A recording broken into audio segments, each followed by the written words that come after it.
Today, we are reviewing the revived version of the 144th high-grade Cosmic Era Freedom Gundam from Gundam Seed. This is number 192 in Bandai's line of high grades. This is what the complete Gundam kit looks like after you've stacked up all the empty runners and posed the Freedom Gundam next to the box. This HD kit came with 12 runners, one small sticker sheet, and a 10-page full-color building manual.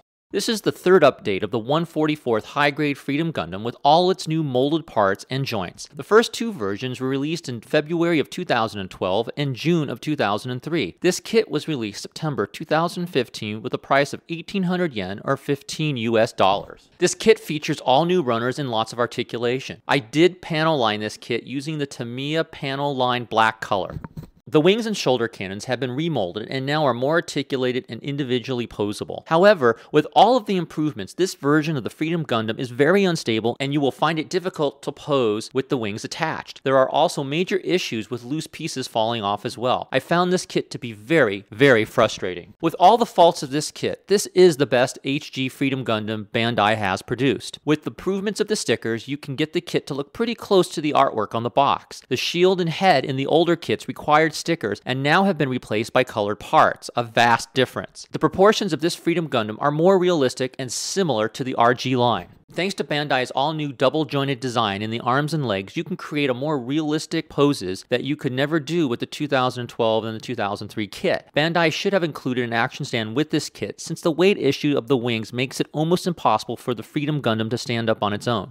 How does the HD Gundam compare with other kits? The revived Freedom Gundam measures about 5 inches. The Freedom Gundam is surprisingly average height when compared to the high-grade kits of the Crossbone Gundam X1 and the Kamiki Burning Gundam, and definitely overshadows its pint-sized cousin from Gundam Build Fighters, the star-winning Gundam. The kit does not disappoint when it comes to weapons and accessories. You get the beam rifle, 2 beam sabers, shield, and 2 collapsible side skirt railguns. Just enough firepower to shoot your way out of a paper box without shooting off your left foot. Do you remember when your mom told you not to play with something because it just might break? Well, that's the HG Freedom Gundam. You can twist the torso to try to rotate it, but I would advise against it since it may fall apart. It's just not very sturdy at the waist, but if you can believe it, it's still a major improvement over the older kits. The head can tilt up and down and has an excellent 360-degree rotation and motion. The articulation of the head really pops out if you take the time to panel line with a Gundam black marker or paintbrush. One of the biggest changes in this third version of the Freedom Gundam is the shoulders and arm joints. Both the shoulders and the arms have greater mobility and can rotate a full 360 degrees, allowing for a lot more action poses. The arms are double jointed as well, no longer limiting the arm's movement or rotation.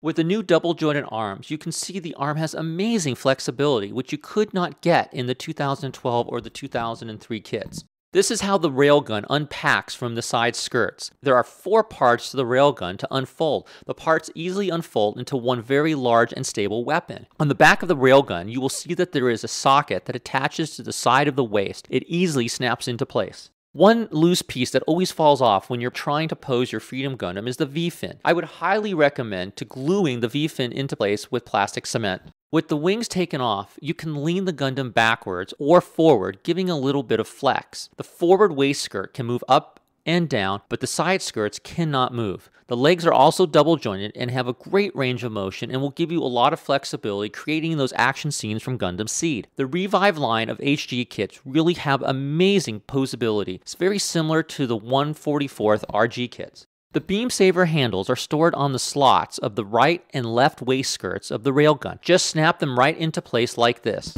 The 2 beam sabers can be connected to form the more powerful dual beam saber weapon. Open the manipulator hands and take apart the hands. Then you can snap the dual beam saber into the hand. The next step is to take the hand manipulator and to snap it back into the wrist socket and pose the Freedom Gundam with the dual beam saber.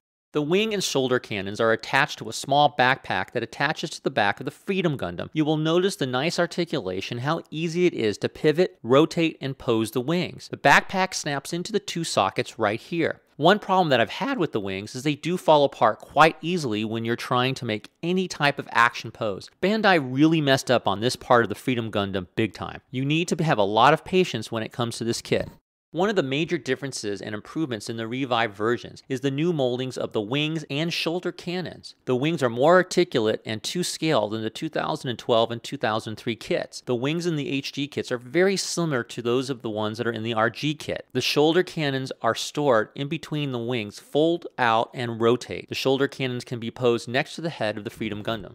Let's transform the Freedom Gundam into full attack mode with the shoulder cannons, assault beam rifle, and shield. After the shoulder cannons have been posed, then you can pose the assault beam rifle in the manipulator's hand. After that, you can place the assault beam rifle into the hand manipulator. Unfortunately, the beam rifle can give you problems when posing it. Next, using the handle inside of the shield, you can slide it into the other hand manipulator. Now, you can display your Freedom Gundam on your shelf.